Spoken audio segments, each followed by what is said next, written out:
കൂട്ടി ഒരു വ്യവസ്ഥ വെച്ചിട്ടുണ്ടായിരുന്നു. ഇത് അച്ചോ ഇതങ്ങനെ പബ്ലിസിറ്റി ഒന്നും വേണ്ട, എൻ്റെ ഒരു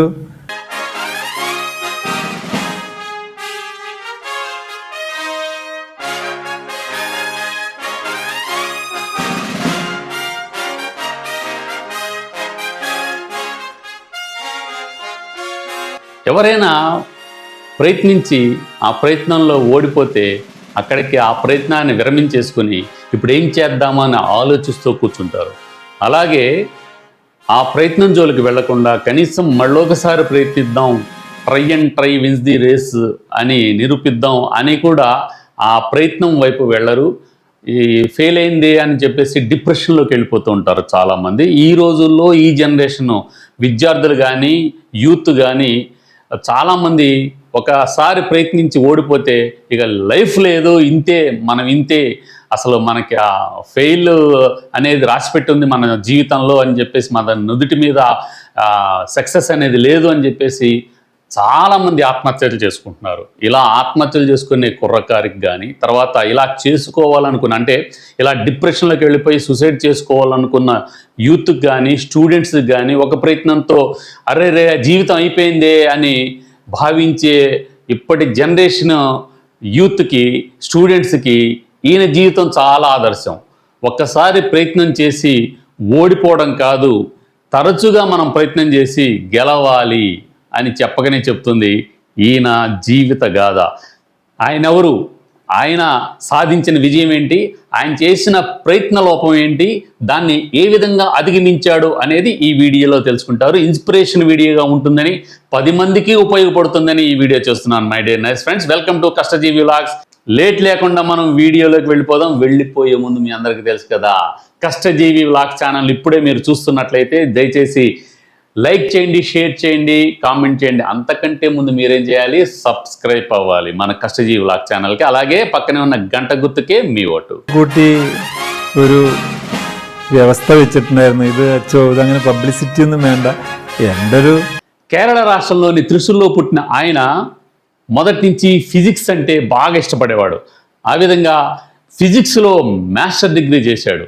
ఫిజిక్స్లో మాస్టర్ డిగ్రీ చేసి ఆయన కళ కేవలం ఒకే ఒక కలగన్నాడు, అది ఇస్రోలో సైంటిస్ట్గా జాబ్ చేద్దామని. ఆ విధంగా ఇస్రోలో సైంటిస్ట్గా జాబ్ చేస్తూ దేశానికి సేవ చేద్దామనేది ఆయన దృఢ సంకల్పం.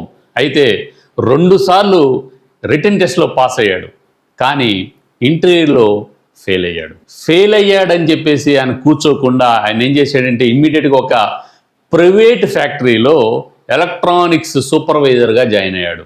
ఒకవైపు తాను ఇస్రోలో సైంటిస్ట్గా జాబ్ సంపాదించలేకపోయానే అనే బాధ ఉంది, కానీ దాన్ని ఆ డిప్రెషన్ని అధిగమించి ఒక ప్రైవేట్ కంపెనీలో ఆయన ఎలక్ట్రానిక్స్ సూపర్వైజర్గా జాయిన్ అయ్యాడు.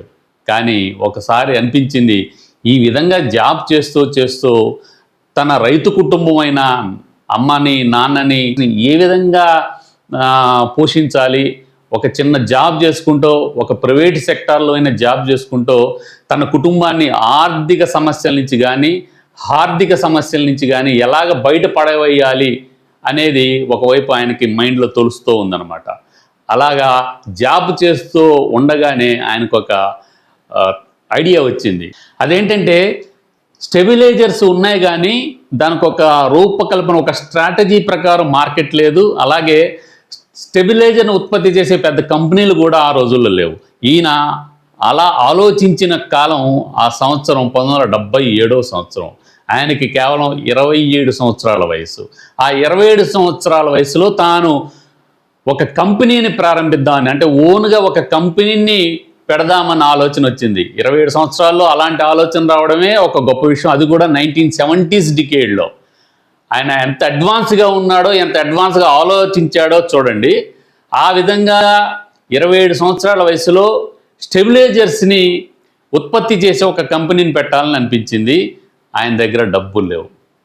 చాలా చోట్ల ఫ్రెండ్స్ దగ్గర, తాను పనిచేస్తున్న కంపెనీలో కొలీగ్స్ దగ్గర అడిగాడు, కానీ ఎవ్వరూ ఇవ్వలేదు. అప్పట్లో ఇలా కంపెనీ పెట్టాలి, ఓన్ కంపెనీ పెట్టాలంటేనే పిచ్చోడిగా చూసే కాలం. ఇప్పటికి కూడా చాలామంది నేను ఓన్గా స్టార్ట్ చేస్తాను నాన్న అంటే ఏంట్రా అంత రిస్క్ అనేవాళ్ళే ఎక్కువ ఉన్నారు.